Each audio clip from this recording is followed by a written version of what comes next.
Ko su ptice trkačice? To su ptice koje ne mogu da lete, ali su zato izuzetno brzi trkači. Njihove noge su snažne i mišićeve, a krila mala i zakržljale su previše slaba za letenje. Ptice ih koriste samo za ravnotežu i hlađenje. Većina ovih ptica su svaštojedi i jedu i biljke i insekte. Sve prave trkačice, osim kivija, pripadaju grupi koja se zove ratite. No je najveća ptica na svetu, može da trči brzinom do 70 km/h, a snažne noge koristi za odbranu. Emu, druga najveća ptica na svijetu, ima dug vrat i mekano smeđe perje koje mu pomaže da se sakrije u prirodi. Nandu, pa on liči na manjeg gnoja, živi na otvorenim ravnicama, a može da prepliva plitke reke kada beži od opasnosti. Kivi ptica je najmanja ptica trkačica na svijetu.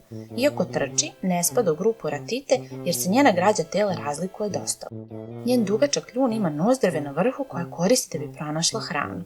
A ovo je kazur. Kazur je poznat po sjajnoj crnoj boji perja i koštanoj kruni na glavi.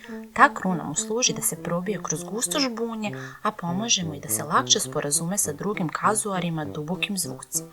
Kazuar se inače smatra najopasnijom pticom na svijetu jer može da napadne ljude ako se osjeti ugroženim. Postoje druge ptice koje ne lete ili su odlični trkači, ali nisu prave ptice trkačice. Hajde i njih da spomenemo. Jedna od njih je poznata američka ptica trkačica koju je proslavio čuveni crtani film o brzoj ptici i kojotu. Ona može da trči brže od 30 km/h, a hrani se zmijama i insektima.